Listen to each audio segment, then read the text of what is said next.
چونکہ طلاق کے احکامات چل رہے ہیں تو انہی کے ضمن میں ایک حکم اس حالت کا بھی بتایا کہ جب طلاق کی نوبت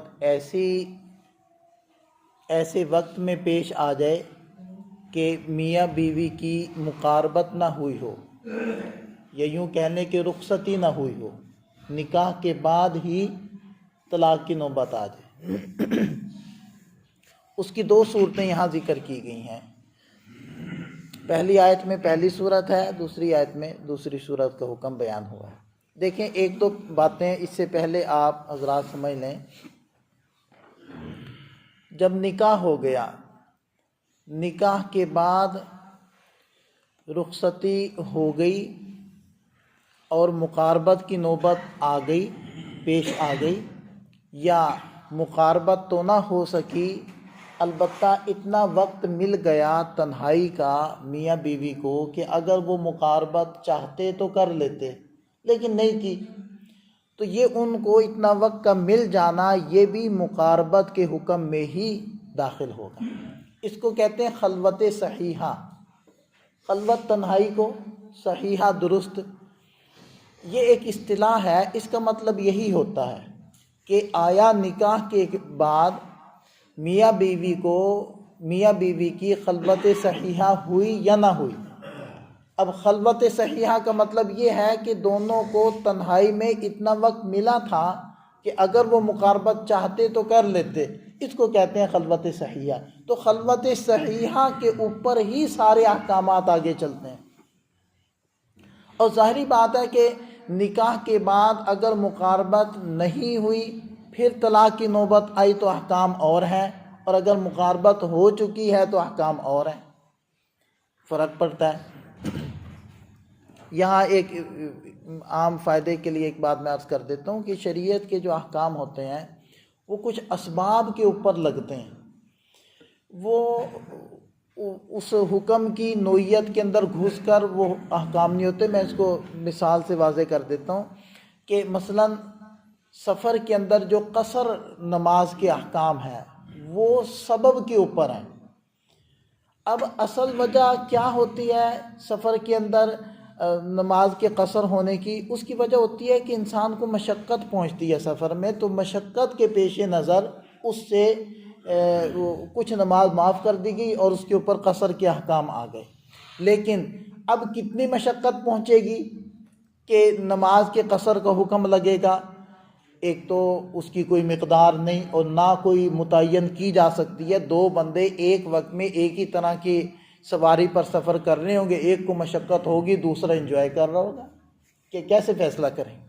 پھر دیکھیں کہ وقت بدل رہا ہے، زمانہ بدل رہا ہے، اسباب بدل رہے ہیں۔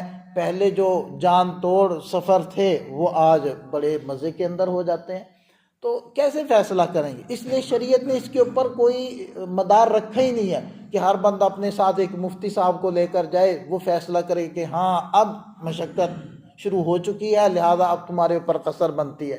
یہ تو بڑا مشکل ہو جائے گا، ناممکنات میں سے ہے۔ تو اسلام نے، شریعت نے کیا کہ ایک سبب کے اوپر حکم لگا دیے، بھی اتنا سفر اگر کرو گے تو بس تمہارے اوپر قصر ہے، چاہے مشقت ہو یا نہ ہو۔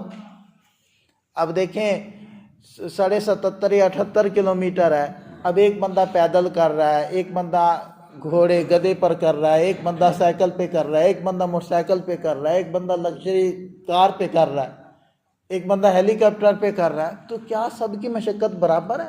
نہیں ہو سکتی برابر۔ لیکن ایک سبب کے اوپر حکم لگ گیا، بھی اتنا سفر ہے، کوئی جیسے مرضی کرے، بادشاہ کرے یا غریب کرے، بس اتنا سبب اگر ہوگا، اتنا سفر اگر ہوگا تو اس کے اوپر قصر ہوگی، بس بات ختم۔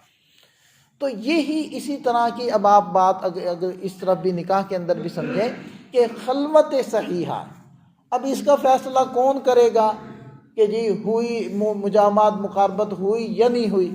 بس خلوت صحیحہ کو معیار بنا دیا، بھی اتنا وقت تنہائی کا ملا ہے میاں بیوی کو اکٹھا ہونے کا ایک کمرے میں علیحدگی میں کہ وہ ملنا چاہتے تو مل سکتے، اگر وقت ملا ہے تو بس بات ختم، ان کے اوپر حکم لگ جائے گا، اور مقاربت کے بعد کے جو احکامات ہیں وہ خلوت صحیحہ سے ہی لگنے شروع ہو جائیں گے۔ اب بات واضح ہوگی جی. اب دیکھیں جی دوسری بات، نکاح کے معاملے میں جو رکن ہوتے ہیں نکاح کے جس کے بغیر نکاح نہیں ہوتا، ان میں سے ایک تو ہوتا ہے ایجاب و قبول. یعنی ظاہری بات ہے وہ لڑکی اور لڑکا جو نکاح کر رہے ہیں وہ آپس میں ایجاب و قبول تو کریں نا. ایجاب جو پہلے نمبر پر کرتا ہے، اقدام کرتا ہے، وہ ایجاب ہوتا ہے. جو دوسرے نمبر پر اس کو قبول کرتا ہے، ایکسیپٹ کرتا ہے، وہ قبول ہو جاتا ہے. اب اگر لڑکی کی طرف سے نکاح کا پیغام آئے اور لڑکا اس کو قبول کرے تو وہ ایجاب لڑکی کی طرف سے ہو گیا، قبول لڑکے کی طرف سے ہو گیا. اور اگر لڑکے کی طرف سے پیغام نکاح جائے لڑکی کو تو پھر لڑکے کی طرف سے ایجاب ہو گیا اور لڑکی کی طرف سے قبول ہو گیا. جیسے ہم ڈیل کرتے ہیں، آپ نے کہا کہ میں اتنے کی لوں گا، میں نے کہا چلے ٹھیک ہے، تو آپ کی طرف سے ایجاب ہوا، میری طرف سے قبول. میں کہتا ہوں اتنے کی دوں گا، آپ نے کہا چلیں ٹھیک ہے، تو میری طرف سے ایجاب ہوا، آپ کی طرف سے قبول. ٹھیک ہے جی. یہ ایجاب و قبول ایک یہ رکن لازمی ہے. دوسرے دو گواہ رکن لازمی ہے. مہر ایسا رکن نہیں ہے کہ اگر اس کو مقرر نہیں کرو گے تو نکاح نہیں ہوگا، لیکن مہر ہوتا ضرور ہے.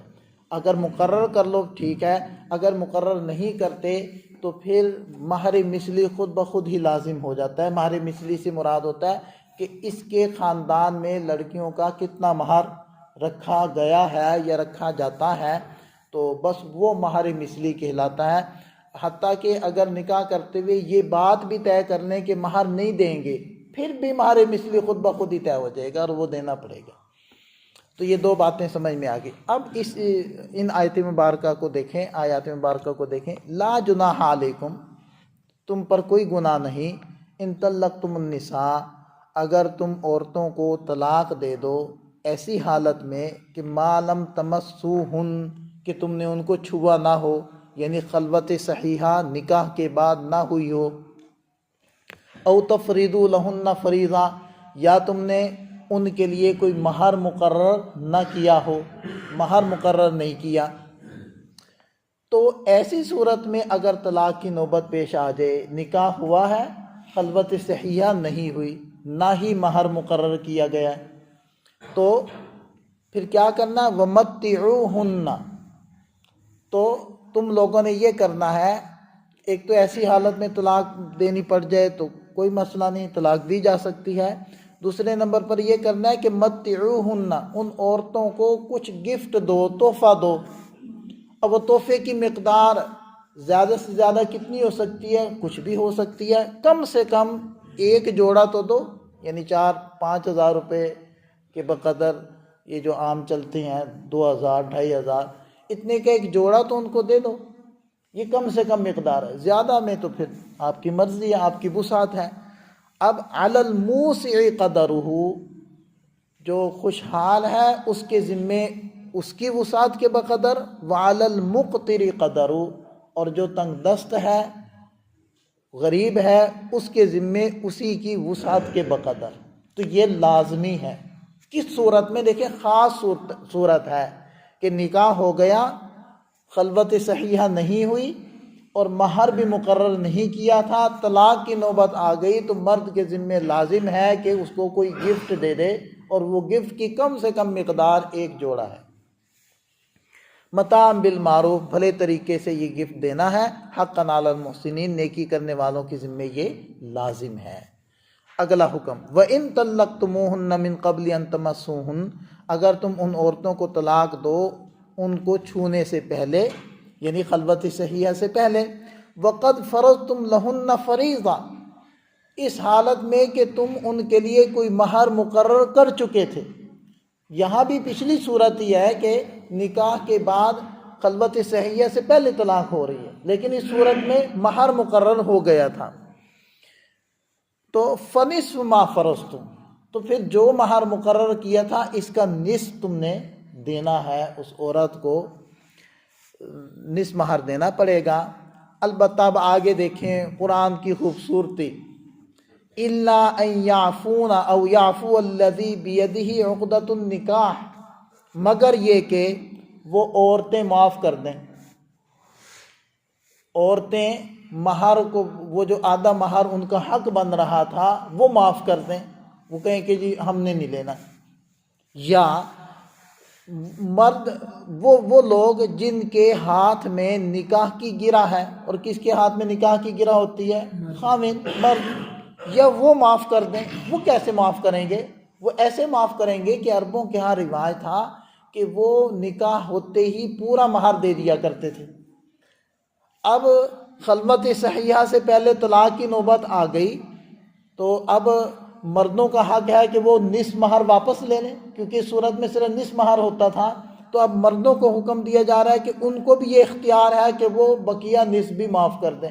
آدھا تو عورتوں کا حق بنتا ہی تھا، لیکن بقیہ نصف بھی نہ لیں، یہ بھی ان کو اختیار ہے۔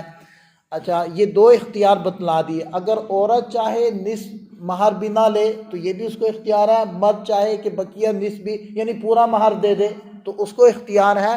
اگلی بات دیکھیں، وَأَن تَعْفُوا أَقْرَبُ لِلتَّقْوَىٰ، اور یہ کہ تم معاف کرو یہ تقوی کے زیادہ قریب ہے۔ اب دیکھیں ترغیب ہوگی، پیچھے حکم بھی بیان کر دیا اور آگے گنجائش دے کر پھر اس گنجائش کی فضیلت بھی بیان کر دی کہ عورت کو چاہیے کہ وہ معاف کرے، یہ بہتر ہے۔ مرد نے اگر مہر دے دیا ہے تو اس کو چاہیے کہ وہ اب واپس نہ لے، یہ بہتر طریقہ ہے، سارے مہر اس کو دے دے، یہ افضل طریقہ ہے۔ وَلَا تَنْسَوُا الْفَضْلَ بَيْنَكُمْ، اور تم آپس میں فضل کو، یعنی فضل سے مراد یہی چشم پوشی، یعنی ہاں جی ہاں مطلب وہی ہے نا کہ یہ وسعت سے کام لو، وسعت مراد ہے یہاں کہ تم آپس میں وسعت کو مت بھولو۔ کہ دیکھیں کہ یہ وسعت کا ہی تقاضا ہے نا کہ عورت کو حکم ہو رہا ہے کہ تم اگر معاف کر دو تو بہتر ہے، مرد نے اگر پورا مہر دے دیا ہے تو وہ وسعت قلبی کا مظاہرہ کرتے ہوئے وہ معاف کر دے تو یہ بہتر ہے۔ تو یہ بہتر ہے، تم اس کو آپس میں مت بھولو۔ ان اللہ بما تعملون بصیر، جو کچھ تم کر رہے ہو اللہ تعالیٰ اس کو خوب دیکھتے ہیں۔ تو دیکھیں کہ احکامات بھی بیان کر دیے، اس میں گنجائش بھی بیان کر دی، اور اس میں افضل یعنی عظیمت والا درجہ بھی بیان کر دیا۔ یہ رخصت اور عظیمت تو آپ حضرات سمجھتے ہیں نا، ایک ہوتی ہے رخصت، ایک ہوتی ہے عظیمت۔ رخصت کا مطلب ہے گنجائش کہاں تک ہے، یہ تو ہو گئی جیسے سفر ہے، سفر کے اندر مریض کے لیے رخصت ہے کہ وہ روزہ نہ رکھے، اس کو کہتے ہیں رخصت۔ ایک ہوتی ہے عظیمت، عظیمت کا مطلب ہوتا ہے کہ اللہ تعالیٰ کے ہاں پسندیدہ بات کیا ہے، زیادہ اللہ کو کیا محبوب ہے۔ تو وہ عظیمت یہ ہے کہ اگرچہ سفر ہے اور آپ کے لیے گنجائش ہے کہ آپ روزہ نہ رکھیں، لیکن عظیمت یہ ہے کہ رکھ لیں۔ تو دیکھیں کہ رخصت بھی بیان کر دی، حکم بھی پیچھے بیان کر دیا، رخصت بھی بیان کر دی، اور پھر آگے عظیمت بھی بیان کر دی کہ تم اگر وسعت قلبی سے کام لو تو یہ تم دونوں کے لیے بہتر ہے۔ اللہ تعالی ہمیں سمجھ